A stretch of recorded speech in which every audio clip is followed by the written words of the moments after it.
우리 하나님 말씀 역대하 25장 14절에서 28절까지 말씀입니다. 역대하 25장 14절에서 28절까지 말씀입니다. 말씀을 제가 읽도록 하겠습니다. 아마샤가 에돔 사람들을 죽이고 돌아올 때 세일 자손의 신들을 가져와서 자기의 신으로 세우고 그것들 앞에 경배하며 분향한지라. 그러므로 여호와께서 아마샤에게 진노하사 한 선지자를 그에게 보내시니 그가 이르되 저 백성의 신들이 그들의 백성을 왕의 손에서 능히 구원하지 못하였거늘 왕은 어찌하여 그 신들에게 구하나이까 하며, 선지자가 아직 그에게 말할 때에 왕이 그에게 이르되 우리가 너를 왕의 모사로 삼았느냐 그치라. 어찌하여 맞으려 하느냐 하니, 선지자가 그치며 이르되 왕이 이 일을 행하고 나의 경고를 듣지 아니하니 하나님이 왕을 멸하시기로 작정하신 줄을 아노라 하였더라. 유다 왕 아마샤가 상의하고 예후의 손자 여호아스의 아들 이스라엘 왕 요아스에게 사신을 보내어 이르되 오라 서로 대면하자 한지라.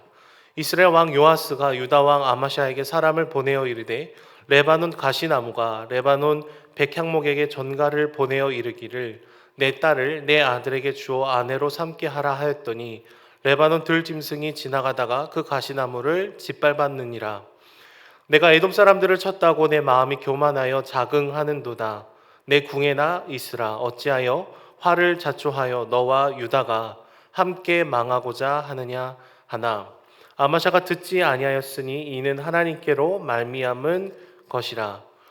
그들이 에돔 신들에게 구하였으므로 그 대적의 손에 넘기려 하심이더라. 이스라엘 왕 요아스가 올라와서 유다 왕 아마샤와 더불어 유다의 베세메스에서 대면하였더니 유다가 이스라엘 앞에서 패하여 각기 장막으로 도망한지라. 이스라엘 왕 요아스가 베세메스에서 여호아스의 손자 요아스의 아들 유다 왕 아마샤를 사로잡고 예루살렘에 이르러 예루살렘 성벽을 에브라임 문에서부터 성 모퉁이 문까지 400규빗을 헐고, 또 하나님의 전 안에서 오벳에돔이 지키는 모든 그 문과 그릇과 왕궁의 재물을 빼앗고 또 사람들을 볼모로 잡아 가지고 사마리아로 돌아갔더라. 이스라엘 왕 요아스의 아들 요아스가 죽은 후에도 유다 왕 요아스의 아들 아마샤가 15년간 생존하였더라. 아마샤 이외에 처음부터 끝까지 행적은 유다와 이스라엘 열왕기에 기록되지 아니하였느냐. 아마샤가 돌아서서 여호와를 버린 후로부터 예루살렘에서 무리가 그를 반역하였으므로 그가 라기스로 도망하였더니 반역한 무리가 사람을 라기스로 따라 보내어 그를 거기서 죽이게 하고 그의 시체를 말에다 실어다가 그의 조상들과 함께 유다 성읍에 장사하였더라. 아멘. 오늘은 제가 이 생수병을 하나 가지고 올라왔는데요. 지금은 깨끗한 물인데, 만약에 제가 이 생수병에 이렇게 침을 걸쭉하게 뱉는다면 이 물은 순식간에 마실 수 없는 물로 변하게 됩니다. 아무리 깨끗한 물이 압도적으로 많다고 하더라도 저의 침이 이 물 안으로 들어가는 순간, 그것을 보시는 순간 이 물을 마시고자 하는 사람은 아무도 없을 겁니다. 어떤 분이 깨끗한 물이 더 많으니까 괜찮을 거야, 휘휘 잘 저으면 괜찮을 거야, 이런 식으로 얘기를 할 분이 아무도 없는 것이죠. 왜냐하면 이것은 양의 문제가 아니라 순도의 문제이기 때문에 그렇습니다.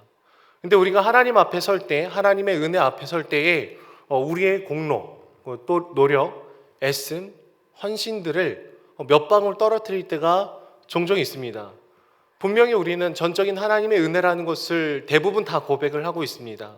하나님의 은혜가 아니라고 얘기하는 사람은 없습니다. 그런데 하나님의 은혜가 99%라든지 99.5%라든지 98%라든지 대부분은 주님의 은혜입니다라고 고백을 하지만, 내 공로와 내 열심과 나의 헌신, 그것을 주님의 그 물병 아래 한 방울 두 방울 섞는 그 순간 아주 놀라우리만큼 우리는 그 은혜의 감격이 사라져가는 것을 볼 수가 있습니다.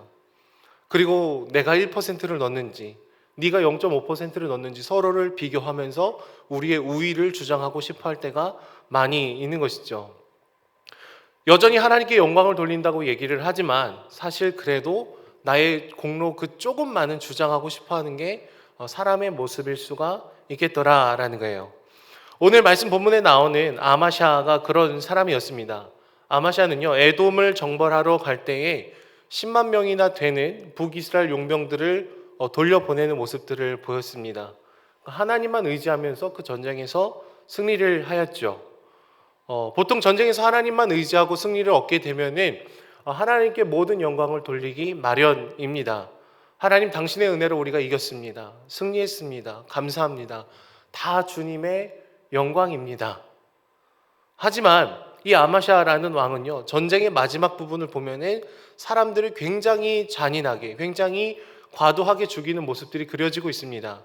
그리고 전쟁이 다 마친 다음에 에돔 사람들이 섬기던 이 신을 가지고 돌아오는 모습을 보이죠. 굉장히 아이러니합니다. 자기 자신이 멸망을 시킨 민족이 섬기고 있던 그 신을 가지고 온다라는 것은 고대 근동 문화에서는 상식 밖의 일이었습니다. 왜냐하면 그 두 나라가 전쟁을 했을 때 이제 이긴 나라의 신이 진 나라의 신보다 세다, 이렇게 생각을 하는 것들이 대부분이었는데, 진 나라의 신을 승리한 사람이 가지고 와서 예배를 드린다, 제사를 드린다라는 것은 상식 밖의 일이었던 것이죠. 하지만 지금 아마샤는 자기 손에 무너진 에돔의 신을 가지고 와서 무릎을 꿇고 지금 제사를 드리더라라는 거예요. 그래서 오늘 말씀 본문을 보시면 하나님의 선지자가 와서 얘기를 합니다. 이상하다라고 얘기를 해요. 15절 말씀을 보시면 저 백성의 신들이 그들의 백성을 왕의 손에서 능히 구원하지 못하였거늘 어찌하여 그 신들에게 구하고 있습니까? 라고 얘기를 하죠. 하지만 아마샤는 이 선지자의 이야기를 듣지 않죠. 경고를 하는 도중에 말을 끊고 나는 너를 모사로 삼은 적이 없다. 맞고 싶으냐라고 물어보면서 그 이야기를 거절합니다. 선지자의 그 이야기 자체를 지금 거절하고 있는 것이죠. 여러분, 아마샤의 모습을 보면은요, 겉으로는 지금 이방신을 가지고 와서 이방신을 예배하고 있는 것처럼 보이지만 사실은 전쟁에서 승리한 자기 자신을 예배하고 있다라는 것을 저희는 볼 수가 있습니다. 여러분, 보통 우상은 말이 없습니다. 겉으로는 우리가 우상에게 절을 하고 있는 것 같고 무엇인가를 드리고 있는 것 같을 때가 있지만 사실은 내 마음대로, 내 멋대로 우상을 휘두르고 싶어 하는 것이 있을 때 우상을 섬기는 것이죠. 누가 진정한 왕입니까? 아마샤 본인이 왕인 것이죠. 그래서 14절 말씀을 보시면은 신을 가져오고 자신의 신으로 세웠다라고 얘기를 하고 있습니다. 신을 가지고 오고 신을 세운 것의 주체가 아마샤라는 것이죠. 나에게 잔소리를 하지 않을 그 우상, 겉으로는 내가 공손할 수 있지만 내 멋대로 좌지우지할 수 있는 그 우상을 지금 가지고 와서 세우더라라는 거예요. 그런데 그것이 많은 사람들이 볼 때 상식 밖의 일이었다라는 것이죠. 하지만 여러분, 하나님은 스스로 계시는 분이십니다. 하나님은 말이 없으신 분이 아니시죠. 늘 선지자들을 통해서, 말씀을 통해서 우리에게 말씀하시고, 때로는 우리가 잘못 나아갈 때 하나님 분명히 우리에게 메시지를 던져주실 때가 분명히 있다라는 거예요.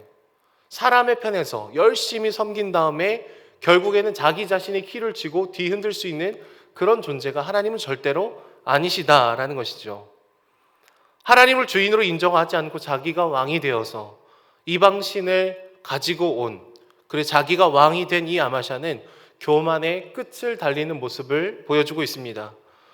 그리고 자신보다 세력이 더 컸던 북이스라엘 왕 요아스에게도 지금 사신을 보내서 나와 한판 붙읍시다 라고 당당하게 얘기를 하죠. 보통 카지노에 가게 되면은 간단하게 게임을 할 수 있는 이렇게 작은 쿠폰을 줍니다. 막 많은 돈을 주는 것이 아니라 그냥 한번 재미로 해보십시오. 그래서 10불, 20불 쿠폰을 줘요. 그래서 그러면 사람들이 보통 그 쿠폰을 가지고 게임을 재미로 해볼 수가 있겠죠. 평소에는 카지노, 도박에는 아무런 관심이 없던 사람이 그 입구에 서서 쿠폰 줬으니까, 내가 지금 머무는 호텔의 1층이 카지노인데 20불짜리 쿠폰 줬으니까 그냥 가서 그래 요것만 하고 오자 하고 이제 게임을 시작합니다. 근데 돈을 따요. 작은 승리가 주어집니다. 그러면 사람이 이렇게 눈이 확 돌아버리게 되는 거예요. 이 쿠폰으로 내가 이 정도 돈을 땄으면 더 많은 돈을 내가 다 하면 그냥 이길 수 있겠구나. 돈을 왕창 따갈 수 있겠구나라는 그런 교만한 마음이 들어오게 되는 것이죠. 에돔과의 전쟁이 그랬습니다. 하나님의 도움으로 지금 승리를 경험한 다음에 이제는 이스라엘에게 덤벼도 내가 이길 수 있겠다라는 잘못된 판단을 내린 것이죠. 하지만 북이스라엘 왕 요아스는 이 아마샤의 도발을 굉장히 귀찮고 하찮게 여깁니다. 뭐 이런 비유를 통해서 얘기를 하는 것 같아요. 레바논의 가시나무 같은 네가 지금 백향목과 같은 나에게 전가를 보내서 이렇게 얘기하고 있지만 내가 너를 그냥 짓밟을 수 있다. 그냥 지금 네가 에돔한테 이겨서 굉장히 기고만장한 것 같은데 그냥 네 궁에나 있어라 라고 얘기를 하죠. 하지만 하나님도 거절하고 내가 왕이 되어서 모든 것을 가능할 것 같다고 생각했던 이 아마샤는 전쟁을 계속해서 감행을 하게 됩니다. 그리고 완전한 패배를 경험하게 되죠. 성벽이 400규빗이나 무너져 내렸습니다. 금과 은과 그릇과 그 모든 것을 빼앗겨 버렸고 그 백성들조차도 사마리아로 끌려가게 되었습니다. 그러니까 결국에는 하나님 안에서 자신의 존재를 찾는 것이 아니라 하나님을 왕으로 인정하고 그분을 따르는 존재로 우리가 이 관계를 설정하고 나아가는 것이 아니라 작은 성공의 함몰이 되어서 마치 하나님의 자리에 오르는 것 같은 그런 아마샤의 인생이 얼마나 위험하고 얼마나 비참해질 수 있는지를 지금 그려내고 있는 것이죠. 때론 하나님의 은혜가 가득한 그 시점에 우리는 우리의 공로, 우리의 행위, 우리의 열심이라는 것을 한 방울 두 방울 스포이드를 통해서 떨어뜨릴 때 이 물이 가득한 물병에 침 몇 방울이 들어가는 그 순간부터 마실 수 없는 물이 되는 것처럼 은혜의 빛이 바래버릴 수밖에 없게 되더라라는 거예요. 분별력이 없어지는 것이죠. 그래서 우리는 하나님 앞에 섰을 때 나의 자금을 알고 그분의 크심을 전적으로 고백하는 것, 나의 공로가 아니라 하나님의 은혜 없이는 내가 아무것도 설명할 수 없는 존재라는 것을 인정할 때야 비로소 우리는 복음적으로 살아갈 수 있게 됩니다. 은혜로 살아갈 수가 있게 되는 것이죠.